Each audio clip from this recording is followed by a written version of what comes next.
Welcome to the Encore Audio Archives YouTube channel. I'm Taper Dave, and this is my channel. I've uploaded hundreds of talks here that I've recorded at meetings in West LA, and I've also recorded conventions starting in 2013. I've got a bunch of those up. And Walt and Mary Murray, the original owners of Encore Audio Archives, started the company in the 80s, and Walt recorded Joe and Charlie's and a bunch of stuff down in Vista, California. My sobriety date is June 20th of 1994.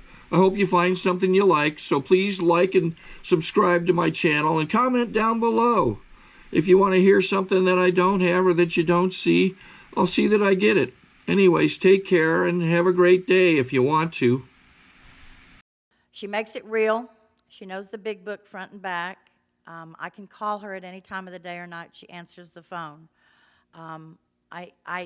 She's not sponsored me, but I've watched her sponsor others, and she listens from her heart. Without further ado, let me introduce Tina.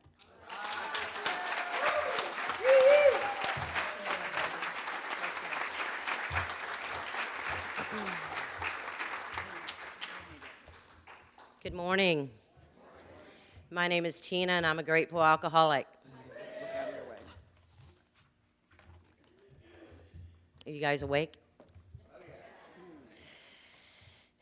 Well, my brain is still trying to wake up. It takes about 4 or 5 hours before I'm completely awake. So, by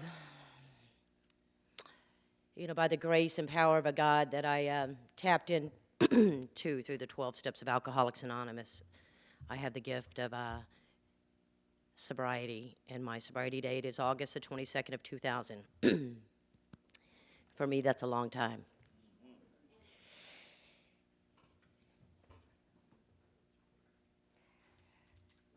I want to tell you that my life, I have a life today that I couldn't have dreamed up. If I would have tried to create what my life would look like today, I would have sold myself short. And what I know to be true is that there is a God that loves me so much. My life continues to change, but there are times that I still doubt my worth. And when people like Beth call me and say, "Will you?" I feel so absolutely honored. I am so honored to be here. And then when I get the flyer and I see that I'm speaking with Bob and these people, I go back into that and I doubt my worth. I'm telling you, my disease messes with me in many ways, and the reality is we are all equal, and we all have something to give, and I'm so completely honored. My home group is in Austin. It's the Rule 62 group, and we meet on Thursday nights at 7 o'clock. And it's a big book study, and we want you to bring your own big book. The length of time, we have a lot of sobriety in there, and it's a fairly new group, but we have people coming in from California and from different areas visiting, and so we would love for you to join us and visit us when you're there. Let's see, isn't it, you guys have done an amazing job. I want to say that the hospitality, I have watched these people, and you feel like you're being waited on, like you're in a restaurant. And I'm like, I've never seen anything like that before at a conference or a convention, and I just want to, to let you know that I recognize that. The hospitality has been great. The community has been absolutely wonderful. And, of course, all of the members in here, I've really enjoyed myself. So, with that, I want to start with just reading a little bit out of something that we hear just about every time we're in a meeting, and that's in Chapter 5, How It Works. It says, "Rarely have we seen a person fail who has thoroughly followed our path. Those who do not recover are people who cannot or will not completely give themselves to this simple program. Usually, men and women who are constitutionally incapable of being honest with themselves. They are such unfortunates. They are not at fault. They seem to have been born that way. They are naturally incapable of grasping and developing a manner of living which demands rigorous honesty. Their chances are less than average. There are those, too, who suffer from grave emotional and mental disorders, but they do recover if they have the capacity to be honest."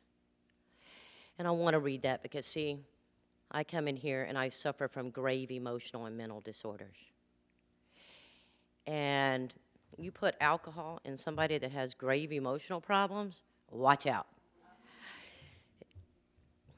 You know, and I'm here to share with you, not only, I'm here to share with you what I was like. I'm going to share a little bit about what it was like, but I'm going to share what I was like, what happened, and what I'm like today. And then the book also tells me that our stories we share we share from our own language and from our own point of view how we establish a relationship with God. And that's what I'm going to do.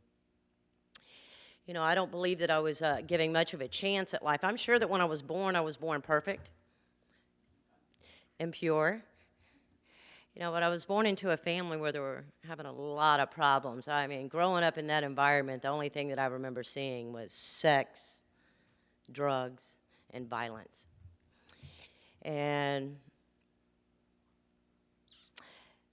with that being said, I'm sure that affected me in some way. Now, I only remember a couple of things about my father because he died when I was 3.5. He died from this disease. But they told me that my daddy loved me. Growing up, they said, man, your daddy loved you. I held on to that.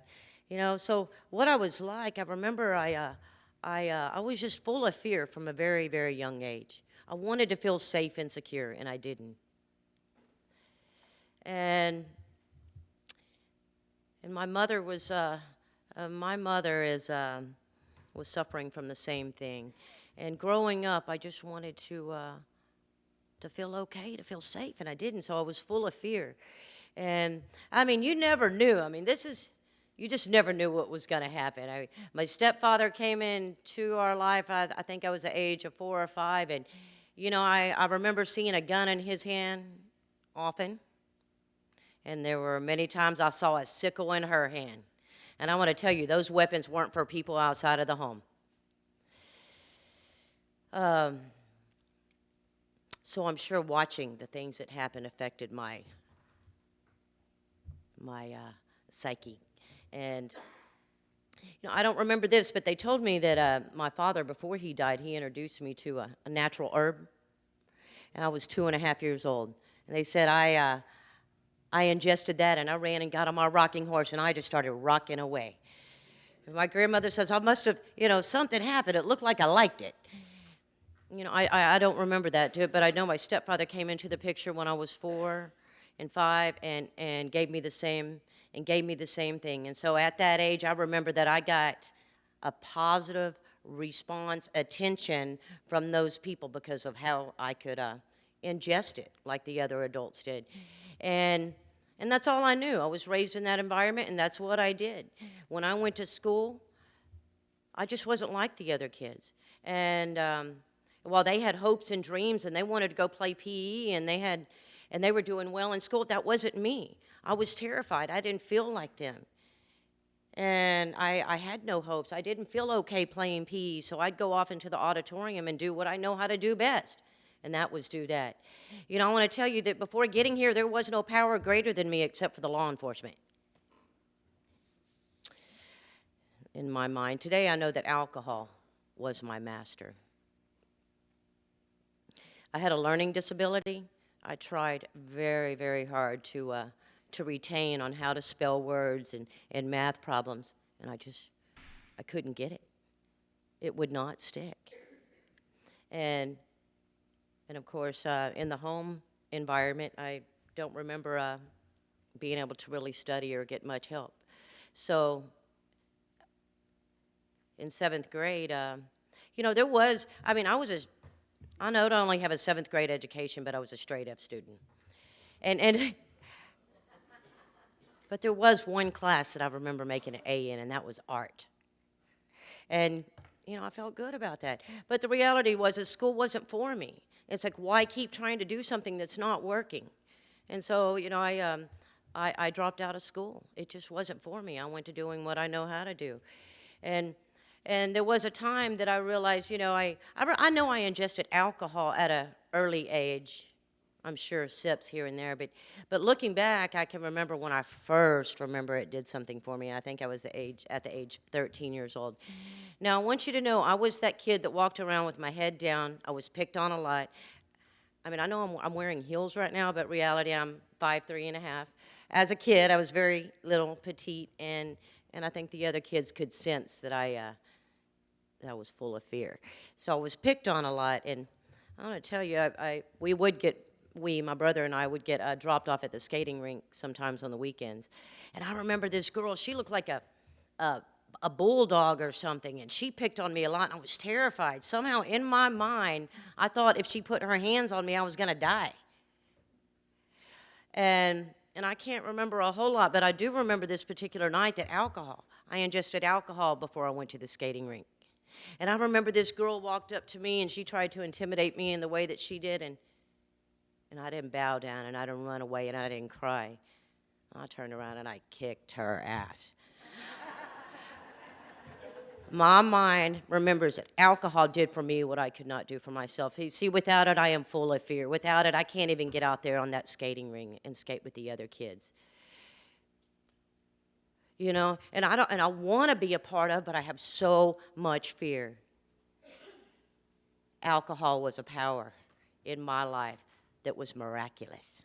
It did so many wonderful things, and I remember that. I don't think I continued to drink a whole lot, but when I did, it was like, man. And I think what I was able to identify with in the very beginning was I was able to just to stand up for myself on alcohol, but without it, I couldn't.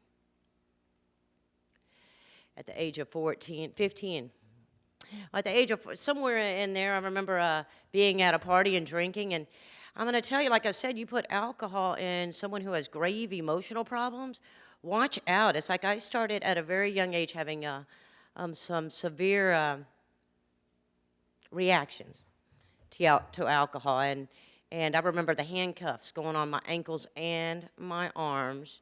Took 3 officers to hold me down, and they're taking me off to a psych ward because they don't know what's going on with me. And I'm pulling, you know, I was a blackout drinker. I was a blackout drinker, and when I go into a blackout, you watch out. Just like Bob was said, I don't remember waking up the next day and anybody telling me anything nice that I did. You know, I would hear what I did, and I would feel all this shame and horror about what type of person I was. You know, what's wrong with me? 15 years old, I remember being at a party, and there was this guy there, and I guess I thought he was cute. I kind of crushed on him, but I sure wasn't planning on marrying him. And I go to this party, and, you know, I'm not alcoholic. It's like, okay, there's alcohol. It didn't matter what it tasted like. I mean, there were cases of Tanqueray gin. I couldn't stand the flavor, but I sure liked the effect produced by. And I drank plenty of it, and I think they had something else, some sort of sedatives. Like, you want one? Well, you know, I just did it. That night, I ended up pregnant. You know, I didn't choose to have that experience, but a couple of weeks later, I found out I was pregnant. See, before that time, I dwelled in all of this pain. I used to, you know, my father died, and I thought if my father were here, I would be okay. But see, my mother wasn't capable of showing emotion at all. She didn't show pain. She didn't show joy. She didn't show love. She's almost like a robot. And all I wanted was to feel loved. And they told me that my daddy loved me, but see, he was dead. And I thought if he were here, I'd be okay because I'd be loved. And I dwell in all this today. I know it's self-pity, but, you know, this pain. And at 15 years old, when I found out I was pregnant, the only thing that occurred to me is I'm going to have this baby because he is going to love me unconditionally. You know, today I know that's a level of self-centeredness that I suffer from.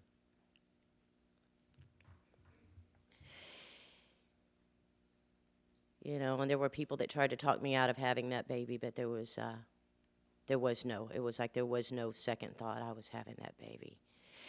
And I went through that pregnancy, and I absolutely loved it. And I ended up marrying the father, not because I wanted to, just because they said if you didn't, he would be a bastard. I didn't know that I had any choice in the matter. All I wanted was that baby. And I thought I would be okay if I had that kind of connection and that kind of love. And I had natural childbirth. I had just turned 16 years old, and that was the most beautiful experience that I ever experienced. It was my first spiritual experience, and he was absolutely beautiful. And I looked at that baby, and I meant every word of it.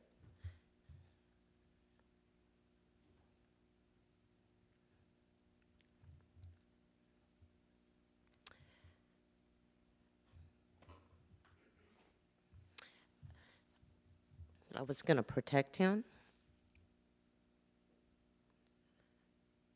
and give him everything that my mother couldn't give me.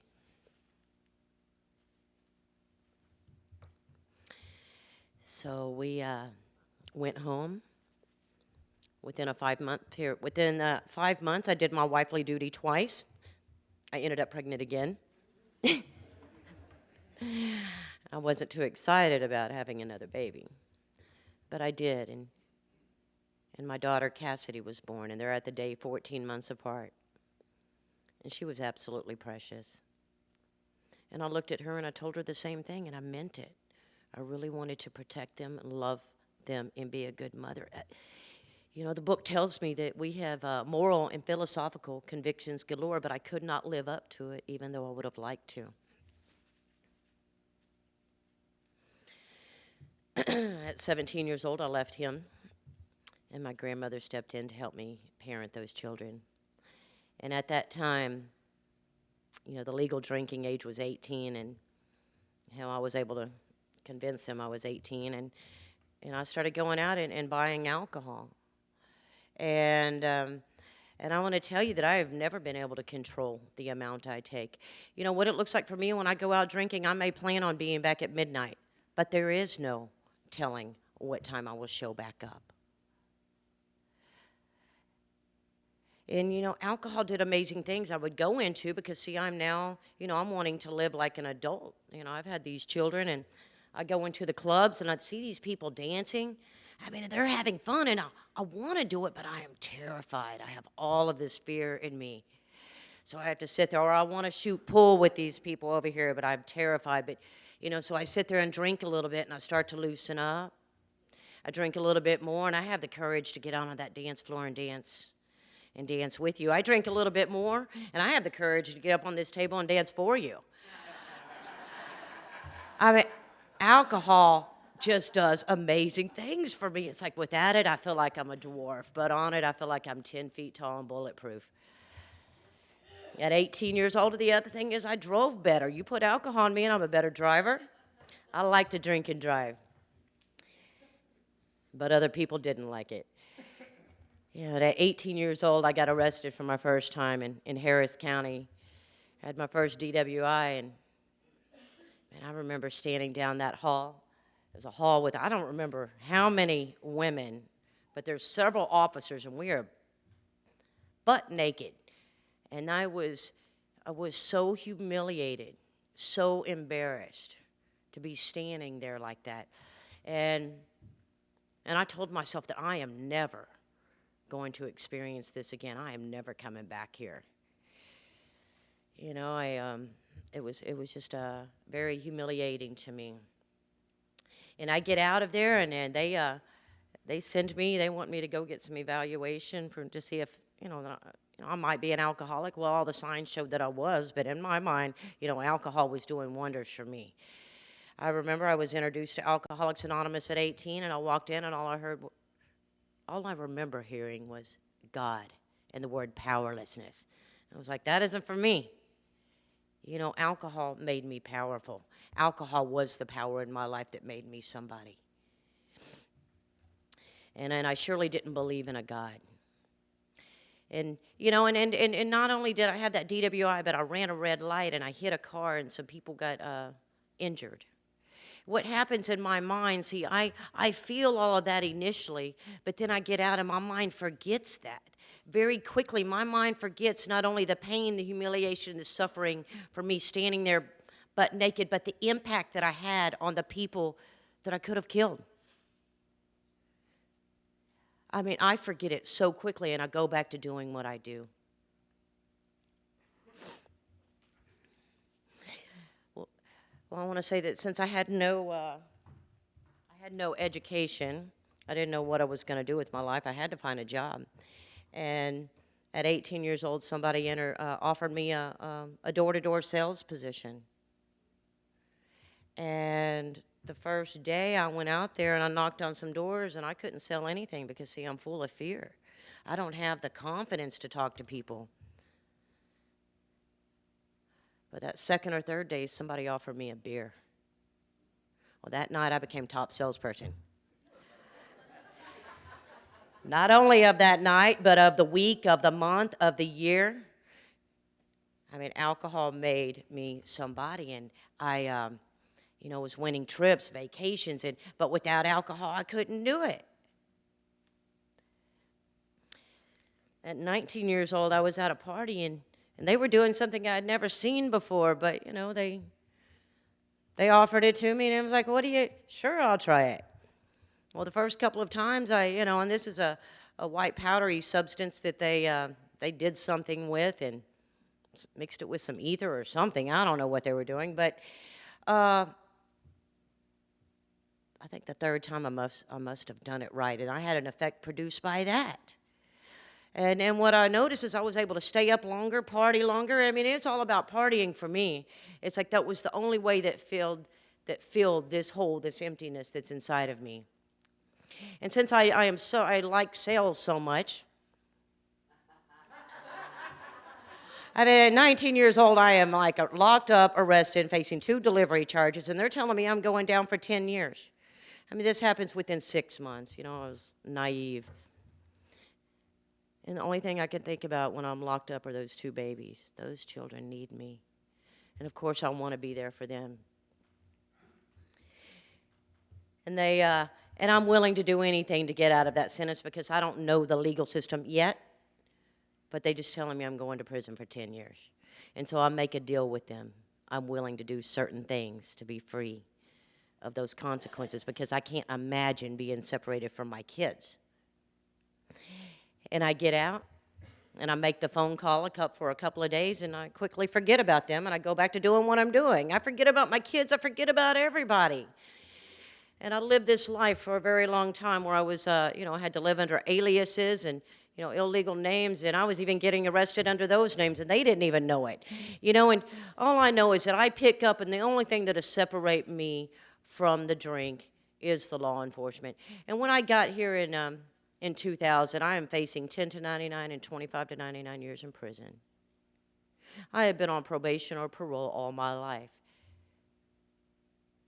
behind alcoholism. And I don't know about you guys who that have experienced it, but I'd rather be dead than to be living in prison. So I want to talk about my alcohol. Alcohol worked for many years, and then it quit working. See, without it, I am depressed. Without it, I am on page 52. And I had been like that all of my life. I was depressed. I was full of fear. I couldn't control my emotional nature. I had problems in personal relationships, meaning without alcohol, I couldn't have sex. But on it, I could. That's the way I can identify. It's like with alcohol, I could do so many things, but without it, I couldn't. But alcohol, it started to turn on me. I no longer was self-motivated to go out there and go to work. See, it used to help me make money, and then it turned on me.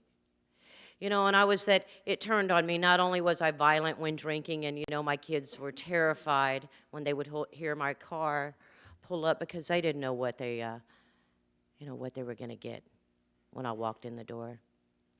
And I would wake up the next morning and hear of the things that I did and feel just total shame. And I was the type of drunk, I didn't ever put the beer down, put the drink down, and go to sleep. I passed out. And I woke up in a bed full of wet so many nights. My alcoholic life seemed to be the only normal one. Is it normal to be trying to dry out your bed and spray it with Lysol to get the urine smell out? I mean, that's pretty disgusting, but that's the reality of what my alcoholism is.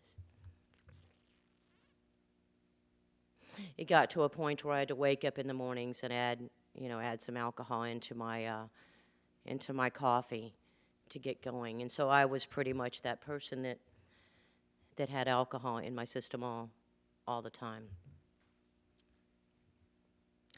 And I was that type of drunk that if I ran out, see, I really tried to plan it so that I didn't run out, but if I did, I would go to the store, and usually I could manipulate the people into selling me some. But if I couldn't, then I would just take it because I had to have it. And I chose alcohol, and there were many of times that I only had so much money, and my kids needed a gallon of milk. And I would be adding water into their milk to try to expand it and spend the money on my alcohol.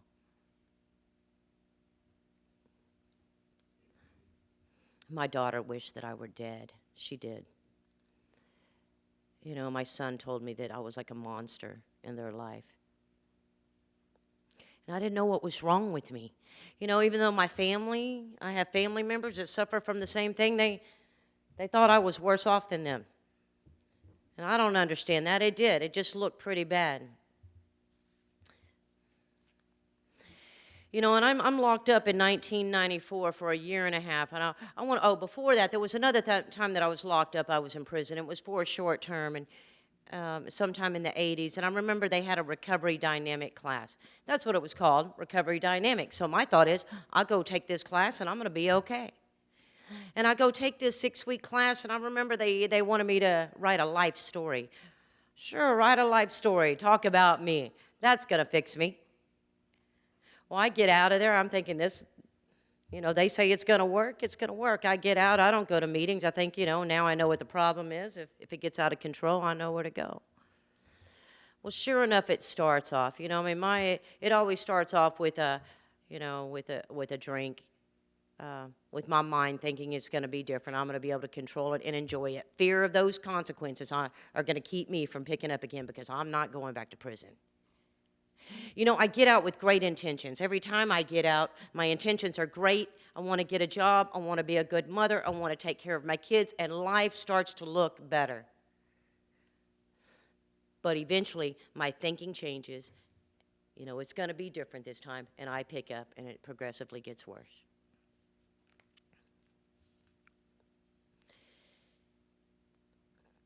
You know, my actions did not look like I love those children at all. My actions look like I love me. So in 1994, locked up for a year and a half, and the last 9 months of that was a facility. It's like treatment in prison. They call it Safe P. And I want to tell you that I do believe that many of us come in here. And when I ask them, I sponsor people, and I ask you, are you done for good and for all? And they say yes. But they pick up again. This time of my life, I was completely done. I had no reservations. I was willing to do anything you told me to do. And this is when I get transferred, and I go into a halfway house in Austin. And I go to meetings, and I get a sponsor, and I work the steps to the best of what was to the best of my ability, to the best of what was transmitted to me, and I started to experience some of the promises. I was experiencing 9th-step promises. You know, and I was able to stay sober for a year on the streets. You know, what I know today is that I have a disease that wants me to drink, no matter how much time sober that I have. And I have a body that's going to crave it whether I choose for it to or not. I was diagnosed with cancer. I was put into the hospital. I had a 15-hour surgery. They told me they were going to give me some pain medication. I told myself I'm not going to abuse them, which I didn't, and I'm not going to allow myself to become addicted. See, I wasn't clear on my first step. I thought I had control. And I took those pain medications and only took one a day. But this lasted for 6 months. Now, I remember going to Northland and picking up a 3-year chip while I was taking that 1 pill a day. Now, I did have severe pain, but what it was really doing was giving me a sense of ease and comfort. It was treating my spiritual malady. And when the drink was in front of me, I had no defense, and I picked up, and that led me off to the races to a whole bunch of, the consequences got much more severe.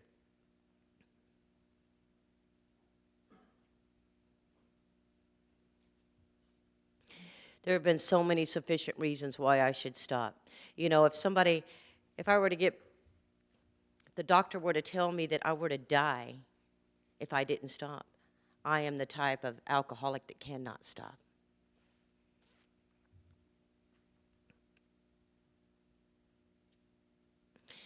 And during those last few years before getting sober, my kids, my grandmother was trying to care for my kids, and she really couldn't. She couldn't control them, and my son had gotten in a little bit of trouble, and he was living in a foster care in Austin.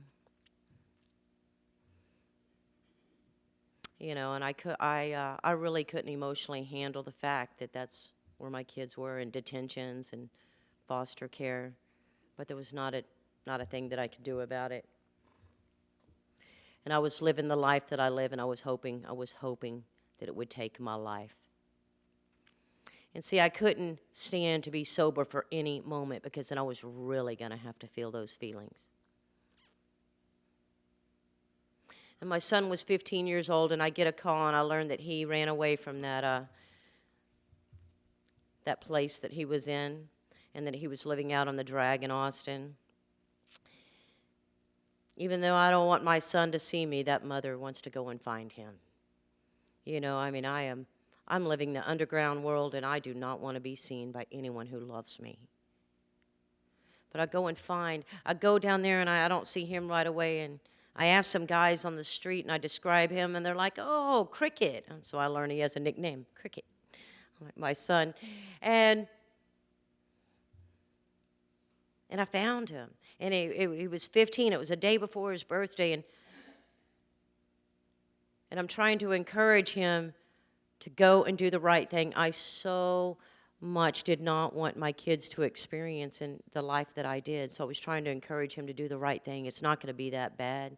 You know, turn yourself in. Let me take you back to Nanny's tomorrow.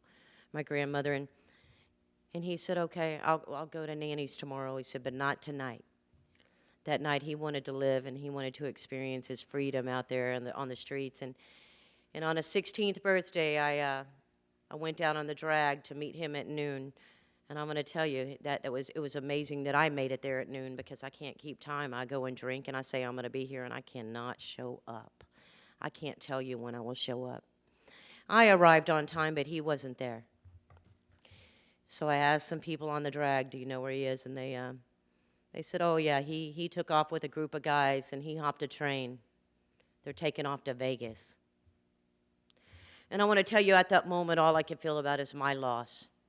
My loss of my baby. You know, how am I going to handle this? How am I going to protect him as if I were already? And so I'm driving around in all of this pain and all of this pity, and then about 4 hours later, I get another phone call. And they said that the train made it to Taylor, Texas, and my son fell off and fell under that train.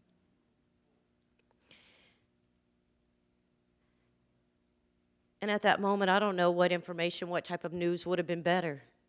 Whether he died, whether he survived, I don't think I could have handled any of it. But they told me he survived the accident. You know, he just had some crushed lungs. It amputated his arm, and he was pretty mangled up. And I thought about him for a second. But then I thought about me. How am I going to handle this? Because, see, I didn't know how to deal with life. I didn't know how to show up, and I didn't know what to do. He was life-flighted back to Austin, and he was in Brackenridge.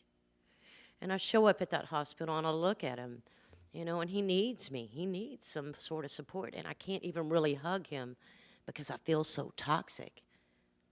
And I can't stop doing what I do. And I'm in the bathroom of his room, and I'm drinking, and I'm doing what I do because I cannot stop.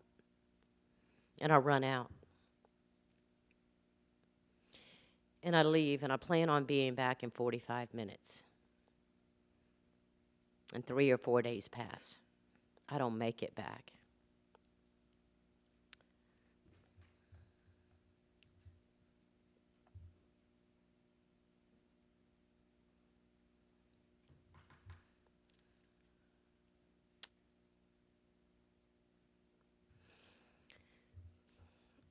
I was on a mission. I was on a mission to to drink and to drink as much as I could, so eventually it would take my life. But I was saved a few times. Like I said, there was only one power greater than me, and that was the law enforcement. And so they saved me a few times, but the consequences were getting severe. They were getting pretty steep.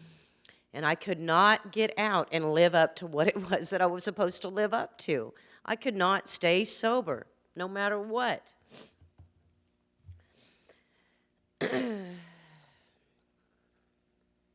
So in 2000, I'm arrested for the last time.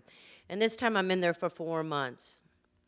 And one of the charges, holds a sentence of 10 to 99, and the other one holds a sentence as a habitual felon of 25 to 99 years. And I don't qualify for probation because I had used all those times up. And I'm terrified. See, I'd rather be dead than to be living in prison. And I'm terrified, and I'm in there, and I hadn't surrendered yet. And I really wanted out of there, and I wanted someone to help me, but nobody wanted to help me get out of there. I don't understand it.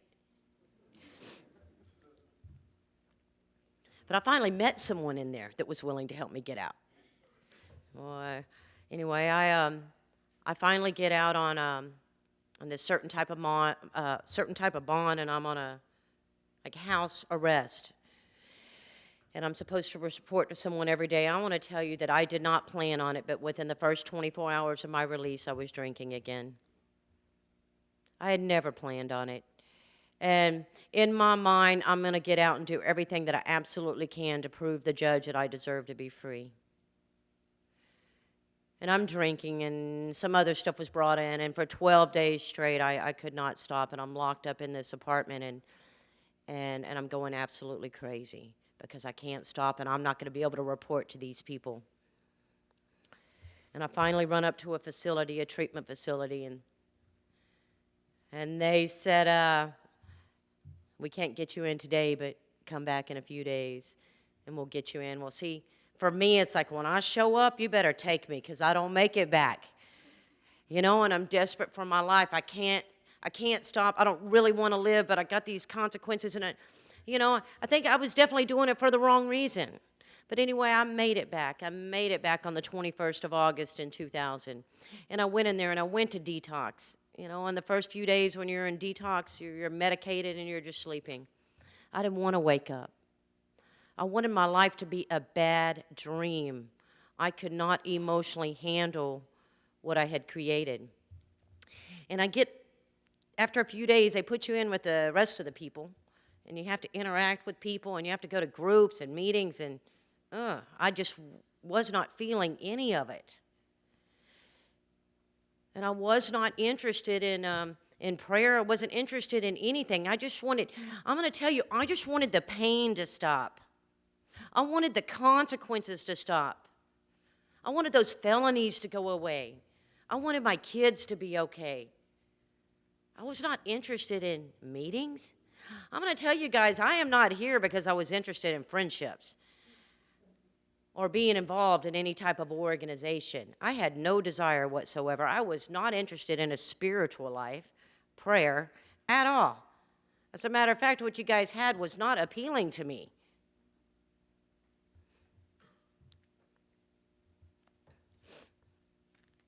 And I'm in there for about 2 weeks, and some people started carrying a meeting in there, and they were talking a language that I had never heard. They were talking out of the big book of Alcoholics Anonymous. And there's something that happened in there, and it was my vital first step experience.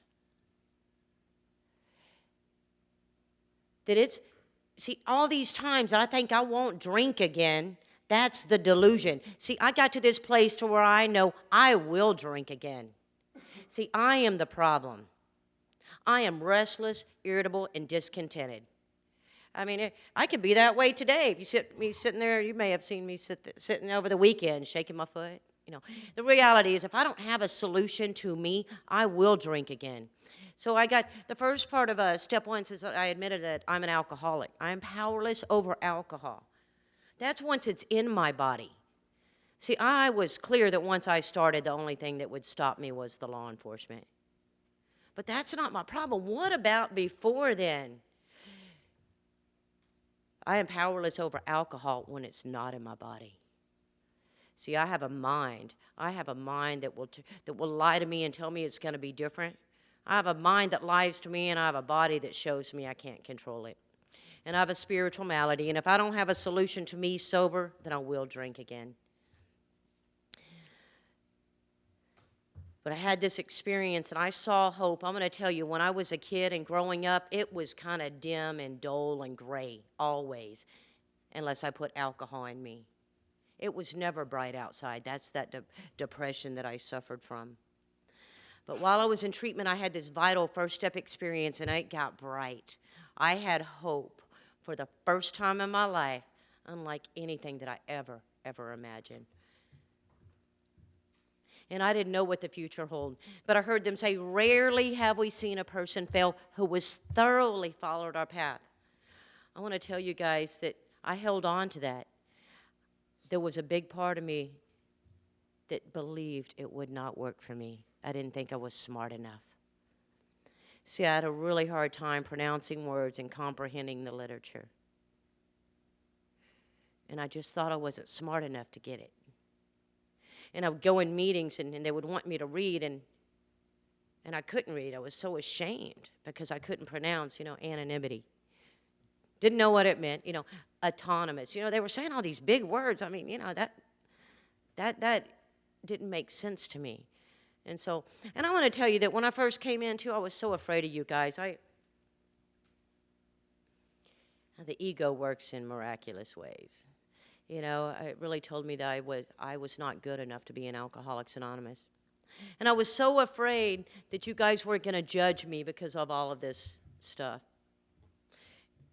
Just judge me, period. And later, I find out that you guys are judging me.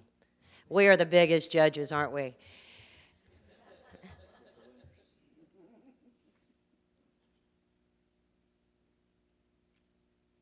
But I had that experience, and I saw people that were not only talking about me, talking about the problem, completely abstinent, but they were offering me a solution. I had an attorney that looked at me and told me that he said, Tina, people like you don't make it.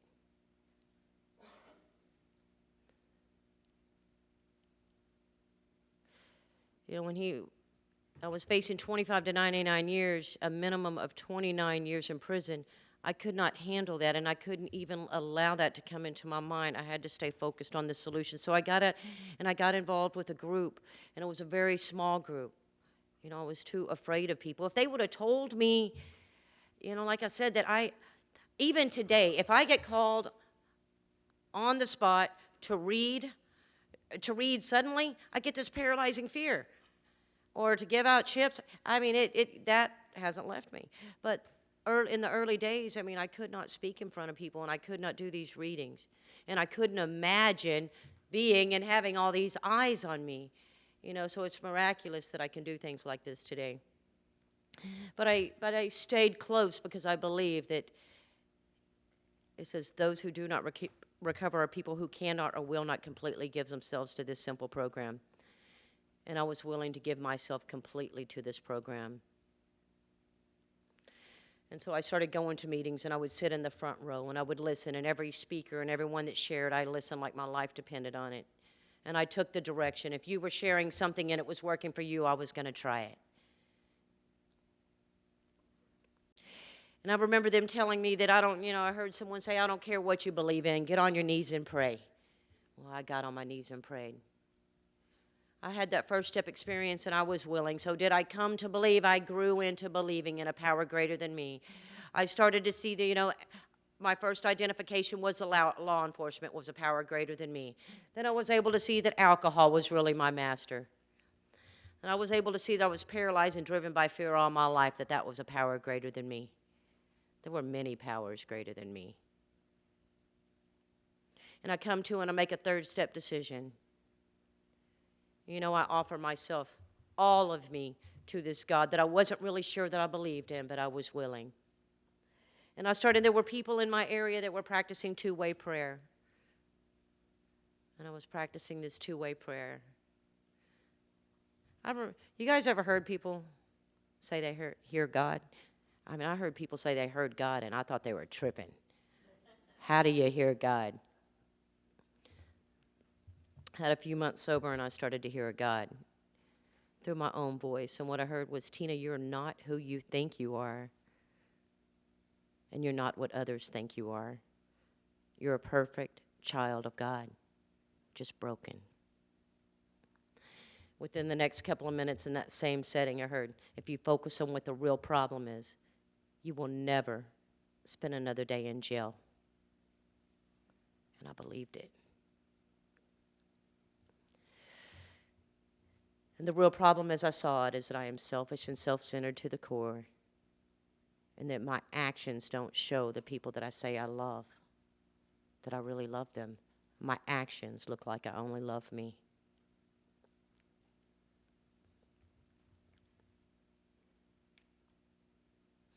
And so I came in and I was willing to do this work. The book tells me that, the main purpose of this book is to enable, and these steps is to enable me to tap into a power which will solve my problem. Lack of power has been my dilemma, my problem all of my life. Even as a child, I am blocked off from this source that gives me life from within. And that's why it was always kind of dim and gray outside. I need life. I'm needing a power. And I came and I made a searching and fearless moral inventory, and I want to tell you that that first inventory was just probably the best that I could do at the time. And, I didn't have any family support. My family is, extremely just not a close family and dysfunctional family. And my mother still today can't go a day without a drink, and all I've ever wanted was a close relationship with my mother. After I had that first step experience, I want to tell you guys, after I had the first step experience, it was almost like all of the shame left me. I didn't choose to be an alcoholic. I don't choose to have this disease. It is my responsibility. So that means everything with it. I didn't choose to not be a good mother. If it were up to me, I would have been the best mother. Lack of power to live up to my ideas on what it is that I want to be. And so I look at, my mother. My mother doesn't choose. My mother suffers from the same illness that I do. But there's even something a little bit more. She has been physically abused in her relationships. And my mother's extremely broken. And I was able to do this 4-step inventory. And I want to tell you, on my mother, I searched back, not only looked at how I'd been selfish, dishonest, inconsiderate as an adult. I went back to, as a child, to look at my level of selfishness, how I wanted her to be something different. My dishonesty, my delusion, I thought that she had the power to choose to be something different. I'm going to tell you, I got free. Up till today, my mother still doesn't call me on my birthday, and my mother can't give that. But I have the power to pick up the phone and call my mother on Mother's Day and to call her on her birthday. See, she hasn't changed. And through working these steps, the first time I went through the steps, I remember I still desperately want a close relationship with my mother. And I sent her an amends letter. Now, I want to tell you, my sponsor did not say to do that. I did that on my own. I sent an amends letter, and I didn't get a response. So I sent another one. I still didn't get a response. It wasn't up until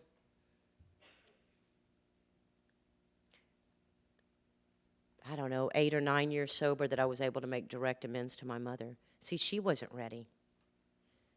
And who am I to impose that on somebody else, regardless if she drinks daily or not? And over the years, I had invited and, tried to open the door several times. At this one particular time, she was ready. And she met me on one of my job sites, and we sat in my truck. And I'm going to tell you, that amends was probably much more thorough than it could have been in my first year of sobriety. And for the first time in my life, I saw emotion, and I saw a tear come down my mother's face.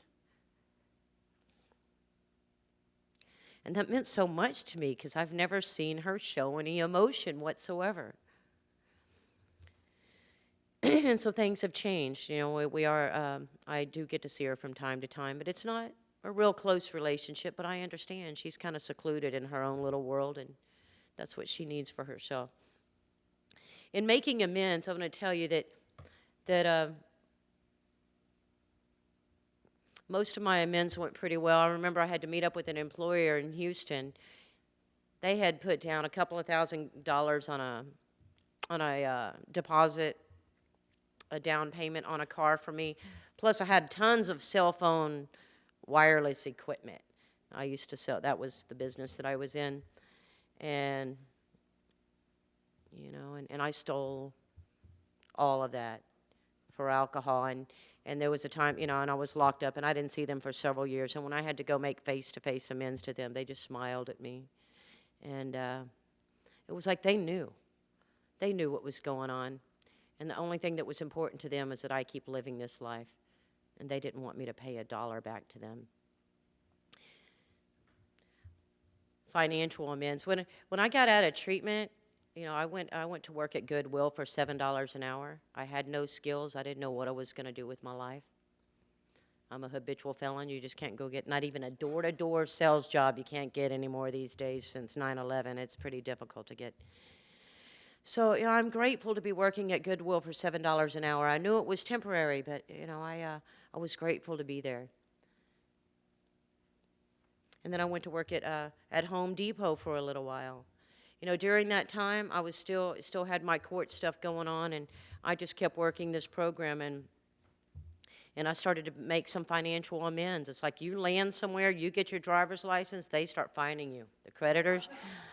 And I am getting bombarded, and I am a little overwhelmed, and I'm only making $10 a month, and I'm, you know, barely enough money to pay my bills. But I started making some arrangements, and some of those arrangements were only $5 a month. Started paying back creditors. Because of all the negative, you know, when I first got sober, my credit scores were in the 300s, and you know, it just took time, but I was willing to do it. I was willing to make amends wherever necessary.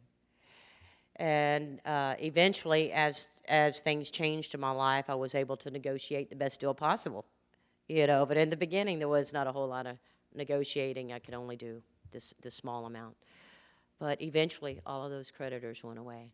I don't get those anymore, and my credit scores are in the 700s now. That's only through my actions changing. There was one particular amends, financial amends, that I just wasn't willing to make. I was terrified, and that was with the IRS. One of my last times before I got sober, I had claimed both of my kids on my income tax, and I guess whoever they lived with that same year claimed them as well. And so they were coming after me. And I don't even remember the amount, the dollar amount, but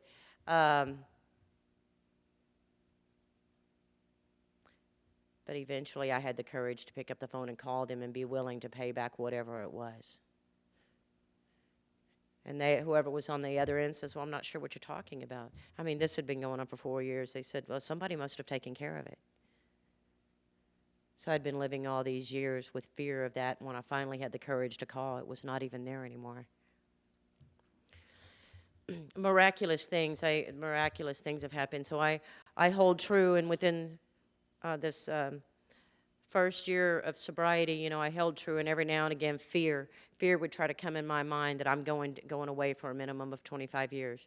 And I would have to come back to that divine inspiration where God told me, if you focus on what the real problem is, you will never spend another day in jail. And so my actions changed, and I, you know, I was involved with a group at 3 months sober. They got me into carrying the message, doing H&I work, so I started giving back. At 5 months sober, I had a sponsor that made me raise my hand to placing me in a position to sponsor others. By the way, I never wanted to be in that position.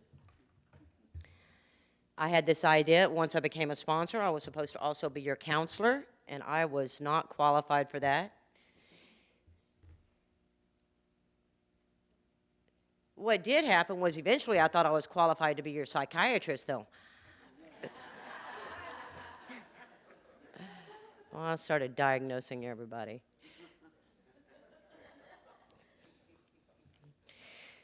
At 11 and a half months sober, I had to face the judge.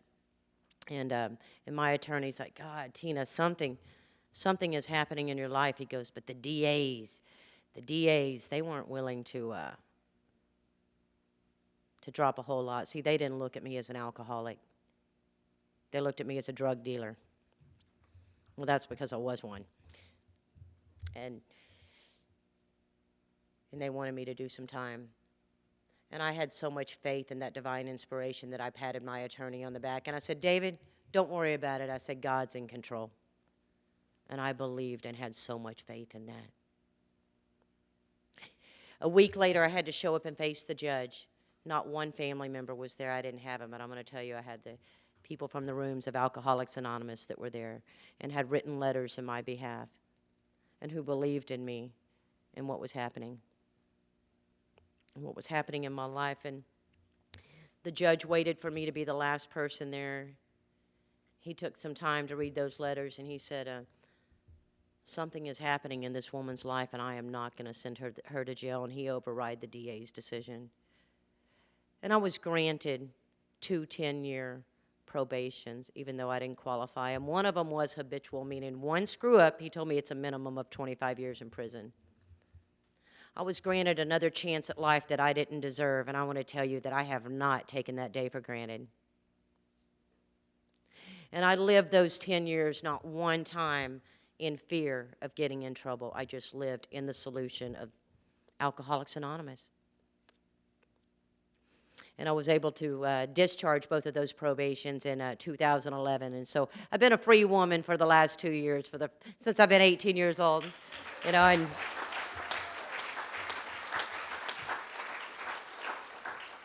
you know, because of Alcoholics Anonymous, I can go to Jamaica if I want to. I can live like my neighbors do. You know, I get to live a life that, you know, I don't think, I've still never voted. You know, I've never been able to vote, but now I think I can, and I don't even know if I'm interested. But anyway, I'm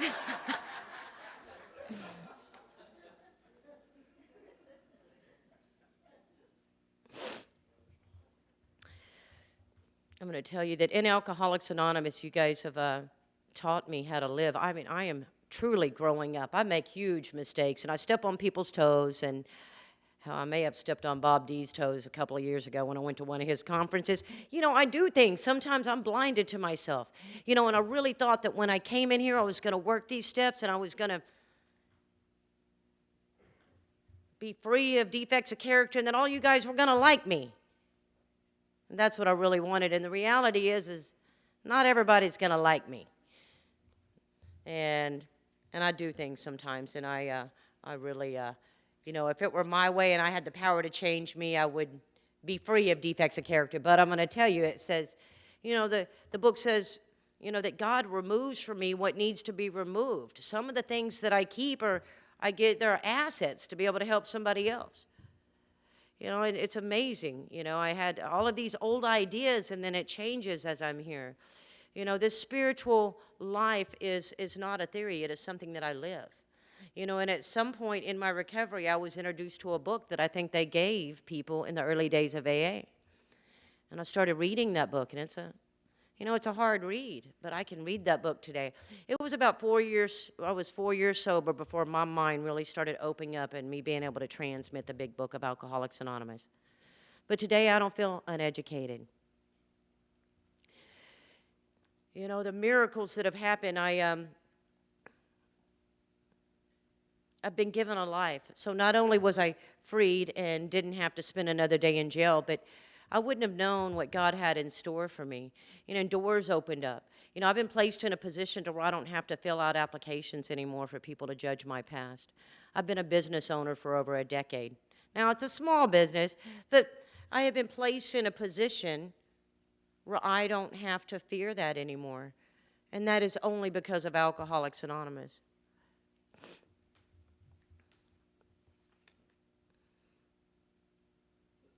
My son, I want to talk about my son, my kids. a couple of years ago, my son got his 4th DWI, and he had a couple of felonies prior to that sometime in his life.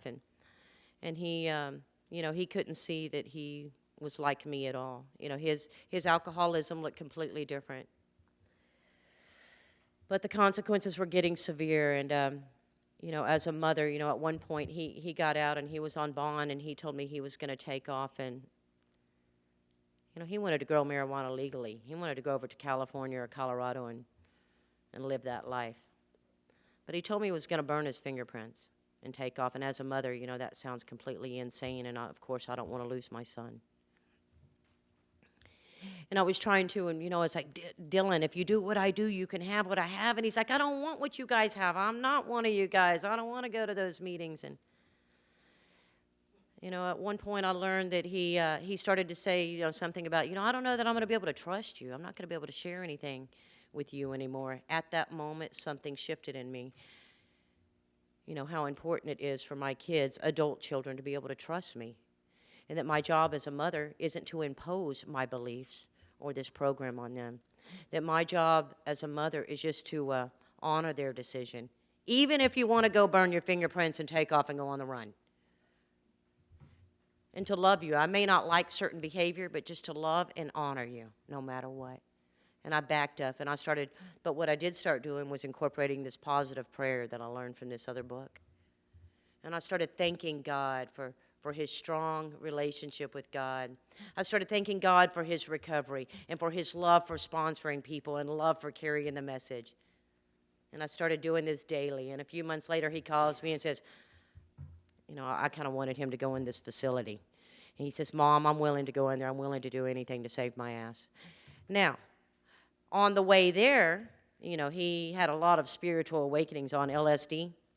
So he really had this idea that he was going to go in there and teach them something about God. But I just listened to him. See, I really learned just to keep my mouth shut. See, I wasn't being helpful to him at all as long as I was sharing any of my ideas about what would be good for him. And I backed up. And I just gave him a ride, and I stayed out of the way. And he got to have his own experience in that place in Maynard, Texas. And he came out of there, he came out of there a few months later in a position ready to sponsor other people. And we had to go to court, and he was facing similar things that I was facing. And there were no other family members there either, except for me. I was there. I was able to show up for him.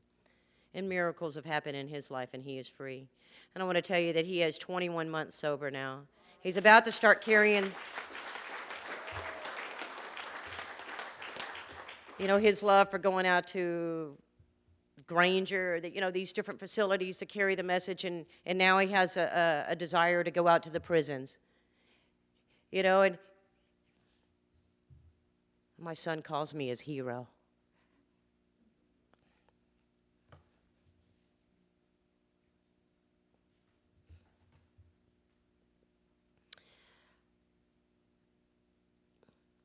Yeah, I would have missed all of that if I would have taken my life.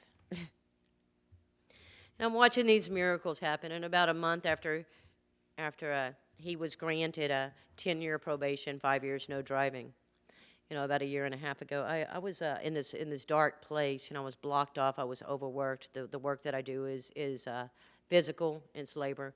And I was completely blocked off from the power, and prayer wasn't working. Inventory wasn't working. I'd come out of a relationship that was like a love con. I did go to Jamaica and thought it was a gift, but really it was on my credit. So when I came out of this place and waking up to how I was all tricked. And anyway, what happened a year and a half ago is I just wanted to give up on my life. I didn't know that, but I was blocked off from the power, and I went on for weeks, and I looked over at my son, and I said, I just want to give up. And he was scared for my life.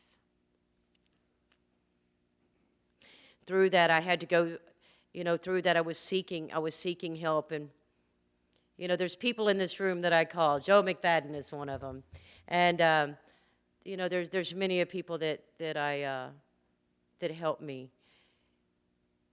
through my life, not just one person. And what happened was something had to happen. I had to be brought back, you know, and I was asked some questions. And can you see the drink connected to this? Well, see, I couldn't see the drink anywhere near me yet. So I was asked another question. Can you see death? No, I wasn't thinking about suicide yet, but I could see death. I want to tell you, just being asked those questions and seeing how close I was to death and how I was ready to give up on my life, suddenly I had hope. And suddenly the light came back in. And I want to tell you that 1.5 years ago, I got to experience the promises in the second and third step unlike ever before. I was afraid to move because I was experiencing the promises so much. But I had to go through the work again and have a new experience. And I had one of my mentors look at me and say, Tina, what if you were silent in Alcoholics Anonymous? See, I had to make some changes. I had to get away from some popular people. You know, I had to sit back because, see, this isn't a competition for me. This isn't a race for me, and it's not a popularity contest for me. I am here because my life depends on it. My life depends on this. It is the only thing that has saved my life. Oh, I want to share with you about my daughter. My daughter, about 1.5 years ago, called me, and, you know, in my professional opinion, she needs some, you know, psychiatric help. She may even qualify for Alcoholics Anonymous, but my grandmother was a huge enabler in her life, and at 29 years old, she does not know how to take care of herself. She does not know how to hold down a job. She's precious. She is a sweetheart, but at 29, she probably still operates like a 14-year-old. And 1.5 years ago, she called me and told me she was pregnant, and I was not excited. You know, and my thought was for her to have an abortion. Because my self-centeredness, I could only think about me, how she's not going to be able to take care of that child, and all of that responsibility is going to be put on me, and how am I going to fit that into my life? One day, you know, she was excited about it, though. And she kept calling me and wanting to share stuff, and I didn't have any excitement, and I heard it, and I started, I removed myself, and I started doing some of this positive prayer, and something inside of me shifted, and I got to show up and watch that baby be born. And my little grandson is 8 months old, and because of my self-centeredness, I could have missed that. You know, and he showed up right at the perfect time. The only person in my life that's ever showed any love, concern at all was my grandmother, and she was also the caretaker of my children. And, you know, there was a point in my life to where I thought, I don't know if I'd be able to stay sober if I lost her or one of my kids. I want to tell you, my grandson was born November 22nd of 2012. And my daughter's always lived with her but was out. And my grandmother on January the 2nd passed away. And I truly believe because of that little baby being brought in that it's give my daughter substance, something to focus on so that she's not destroying her life.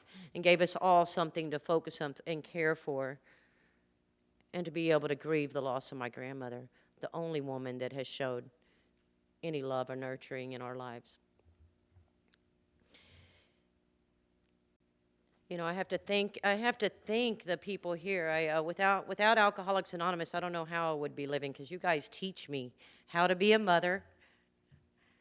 You guys teach me, you show me how to live. You teach me how to be a partner. You teach me how to be a member. You guys have to tell me to wear a dress when I go and speak in Alcoholics Anonymous. A couple of years ago, I spoke and I wore pantyhose. Somebody had to tell me, you don't wear pantyhose anymore.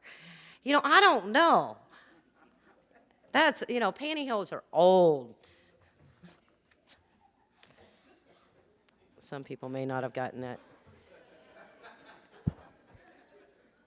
Does anybody know what I'm talking about?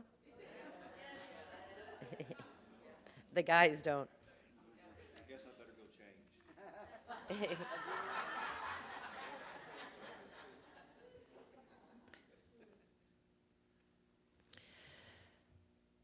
So what I want to share really quick, and this is something that's been heavy on my heart prior to coming here. During that time that I went through a place and some of my relationships changed in Alcoholics Anonymous,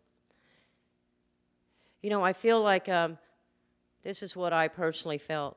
I feel like the newcomer is an absolute important person in here.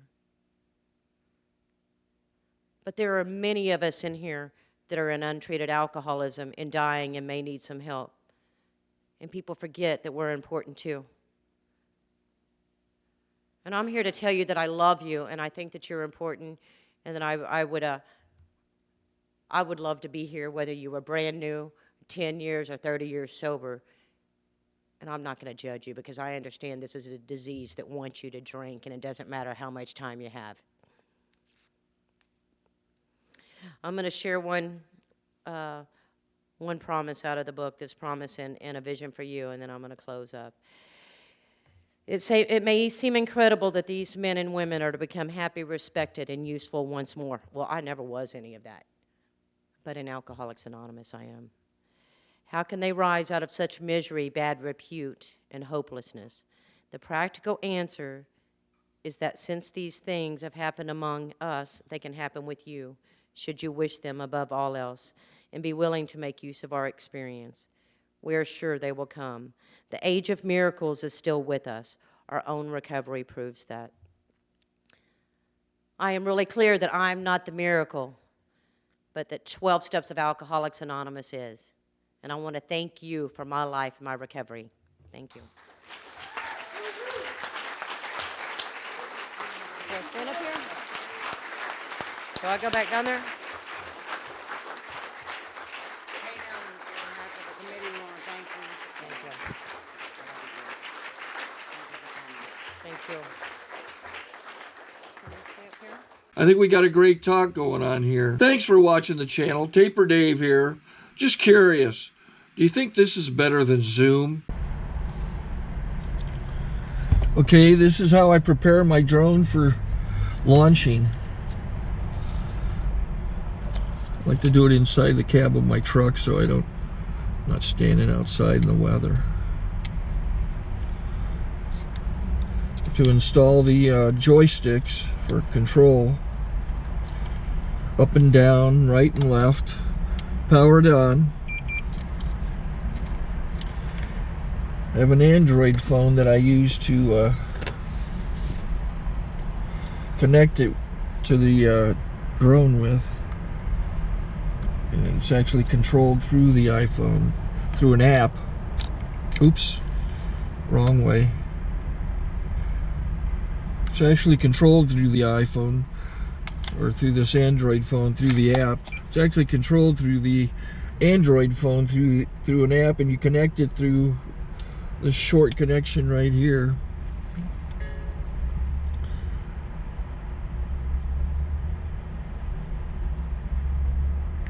Remote control connected. Remote control's connected. So I pull out the drone. I have to extend the legs. Long legs extended first, then the short legs. Remove the gimbal protector. Set that aside, then power it on one short burst and one long burst. I lay it down. So I have to go to calibrate. So the drone's not connected yet. It shows you here as this drone gets disconnected, even though the remote's powered on. So the drone has to establish it's connected. So I go into the app to calibration mode. First I'll calibrate the remote controller. Start calibration. Out, in, oop, out, in, up, down, and then this little wheel is to control the gimbal. So it's calibrated. Go to gimbal calibration, start calibration, and then it calibrates the gimbal.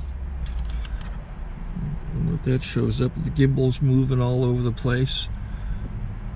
changes. You can see it on the video. And I'm calibrated to take off. It's acquired 7 satellites at the moment. There are 26 satellites up in the sky, which it has to acquire before you can take off. So it's connected. It's got enough satellites. This is white.